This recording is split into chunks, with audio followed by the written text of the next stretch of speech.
I met him on 7th May 2000. He was an assistant minister in the office of the president, as well as being an official of KANU. I met a great man with a good heart. I met a friend. I gave him my story and my aspiration of contesting on the Sonu presidential election. He replied, "Go for it, and in the name of Jesus Christ, you'll win." I gave him my story of struggling and overcoming all odds despite becoming disabled through a doctor's injection at the age of 12 years. I told him how I crawled for 2 years after becoming disabled because my family could not afford crutches and calipers of 175 shillings. The crawling led to deformities on my already paralyzed leg.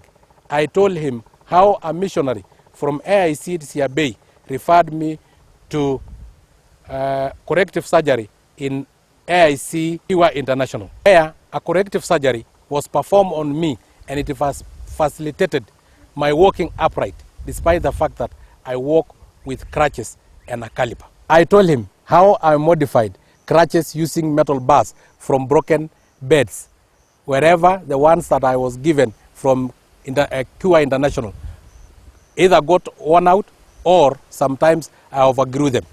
I told him how my crutches broke while I was taking care of my father's cows deep in the jungle. And in the evening, the cows went as usual home, but they were not able to report where they have left me. I was found 48 hours later, tired, thirsty, worn out, hungry, and my palms and knees were soaked in blood after crawling for 48 hours, 3 kilometers. I told him of how my bed made of cow hide and how my community refers to persons with disabilities as a curse. And in fact, birth attendants are at times given specific instruction to kill a child born with disability at birth. Luckily enough, I acquired my disability while I was 12 years old.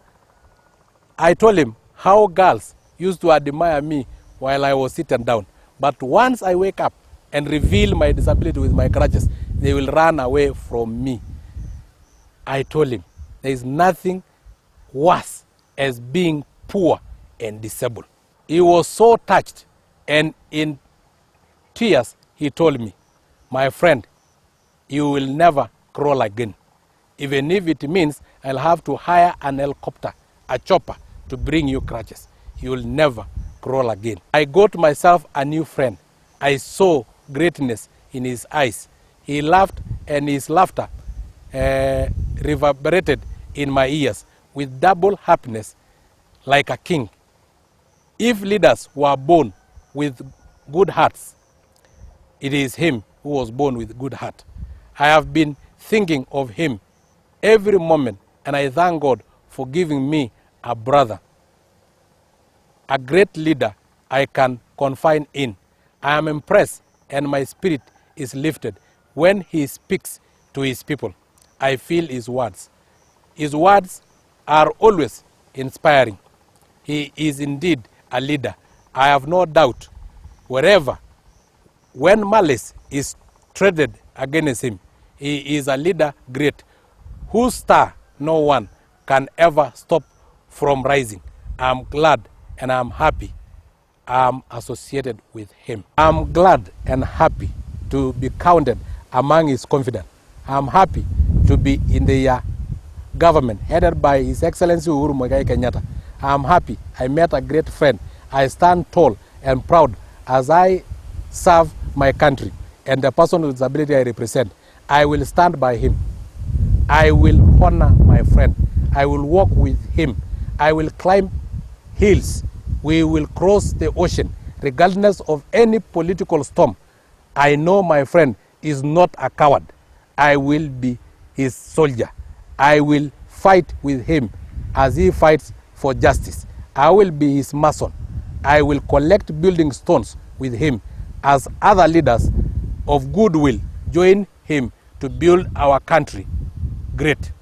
I will be happy to be his mtu wa mkono till his dream of building a great peaceful country with economic prosperity is achieved, I will pray for him all days.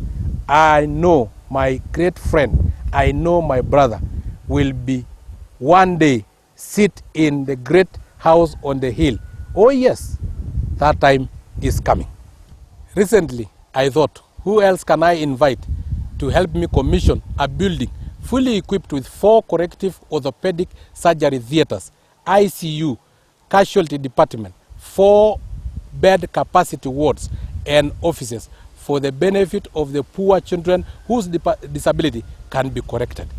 So far, the hospital, since inception, have performed 40,000 corrective surgeries in Kenya and more than 200,000 from 26 African countries.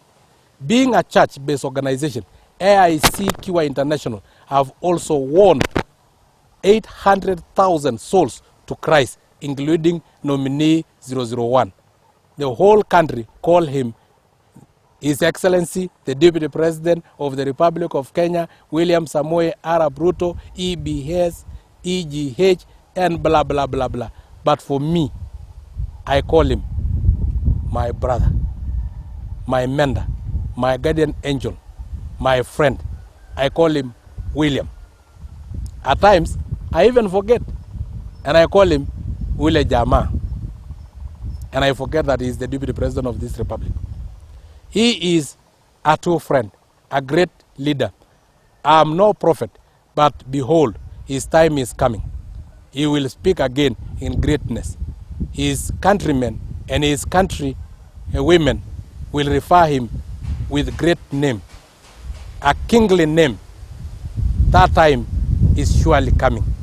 All glory to God.